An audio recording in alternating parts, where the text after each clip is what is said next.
Good morning, everyone. We finally got some clear weather.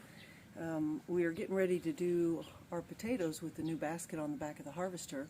Really excited, got down there, got everything ready, and then Mark realized that there was a problem with the conveyor belt on the harvester. So he tried it, it just kept jamming up. So we had to quickly change plans. So he brought the harvester back here, and I took the guys over to one of our fields that has white beets or fodder beets.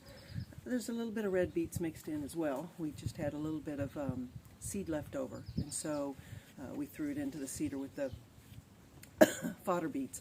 So we went over to that. We've got two fields, and we harvested 2 big trailer loads, and we went back the next morning and got 2 more trailer loads, and that's what this pile right here is that we've been working on for quite a while.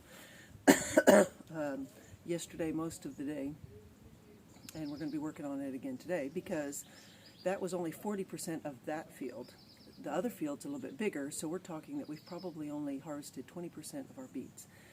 The fodder beets did really well this year.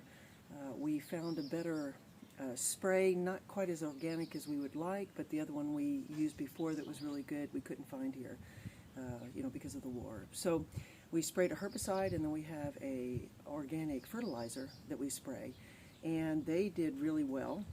The majority of them are pretty good sized, some small ones, but we've had a couple big ones like this, just about as big as my head, and this is not the biggest one. The guys and I believe there's another one in here that's bigger than this. So with these fodder beets, we have a wet grinder machine that grinds up the squash and the squash and the pumpkins, which we're also getting ready to harvest. Because it's been so wet, we just don't want to leave the pumpkins out there till late October like we usually would. September and August are usually very hot, dry months, and sometimes we have to water the crops, but it gives us an opportunity to get a lot of harvesting done. Well, this year it's been non-stop rain. I mean non-stop. We've probably only had a couple days without rain in the past 2 months. And it's good for some crops, like the squash really likes all the rain, the cucumbers and the tomatoes really liked all the rain. But our problem is with the potatoes, we have to have them dry out for a couple days before we can harvest them, because if not, then it's all clumpy mud that jams up the harvester. So we had waited. Saturday was pretty dry, Sunday was really dry, went out there Monday, and the conveyor belt broke. And with situations like that, we just got to think, why is God slowing us down in that? Potatoes are fairly cheap. We could go buy a bunch if we needed to. Beets are a little bit more important. You can't really buy them because people usually just grow them for their own animals. And of course, we've got the 8 pigs, one grown boar and his mate Lulu, Porky and Lulu. And then we've got Miss Piggy, who we were going to harvest in probably December, but I think we're going to harvest her in mid-November now. And then we have all the ducks and the geese and the turkey ducks and the turkeys and the chickens and the broiler chickens. They all eat beets, whether it's the leaves or the beet itself. So we can grind it up and give it to a lot of the animals. The rabbits are a little bit more picky. They like only the really fresh leaves. The turkeys are still trying to decide how much they like the leaves. Yesterday, the pigs got just a little bit of the ground up beet, and it'll take them a day or two to get used to it. Sometimes they'll push it aside, not eat it, when they're introduced to a new food, but they'll eventually come to really love it. We've stopped cooking the potatoes. Usually all the small and kind of broken up potatoes we cook up for the pigs. Got to cook them because there's a chemical in them that can make them really sick. So by cooking them, we neutralize that chemical. And we'll do that. We'll have it all the way through to early spring when we need to stop. But anyway, I decided to do a video today because Mark's got the guys inside and they're snaking our drain. Some of the men don't put the little trap in there when they drain the sink because it moves too slow, and so all that food goes down the drain. Well, in the city, they've got huge pipes. Well, here, our pipes are only about this big, and it's got to kind of almost do a 90-degree turn and then go under kind of our bedroom there, and it gets caught up if they don't put that little trap in there. So He finally found another snake here. A lot of times he has to modify the end, put a spring or something on it, because the ones here really don't have anything that grabs whatever's in there and tears it up. So Mark kind of adjusted, and that's what he did last time, but the snake got a lot of kinks in it, and so now it doesn't work, so he had to buy a new one. He's trying it without putting that attachment on the end, but I think he's going to have to. But that's, if you hear yelling, he's kind of yelling at the guys who are on the other side of the house with the drill attached to the snake. So anyway, this is a fairly good size. It's a little bit small. But one of the things that we do is the back of the knife, we kind of get rid of all the dirt because it's really wet because of all the rain, and we don't want to put that down in the cellar. We kind of chop off the end a little bit, and then we cut off the top like this. We just kind of make sure that any of the dead leaves are off of it.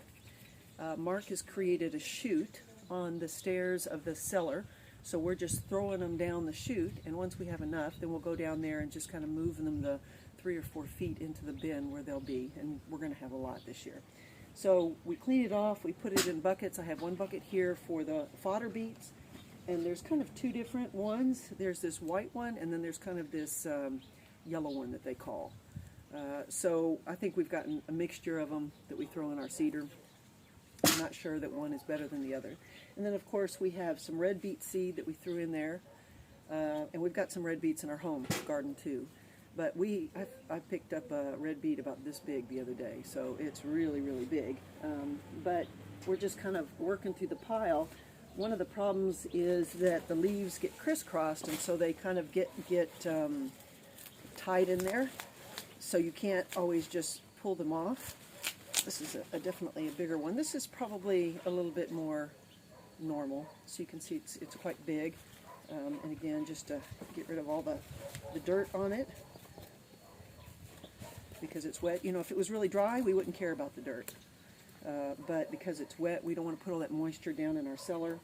The people who built this house, they didn't really do well on the ventilation of the cellar. You're supposed to have an incoming air and an outgoing air, and he didn't do that. He just kind of put a channel at the top, and once we realized what was going on, a lot of our crops were molding really quickly.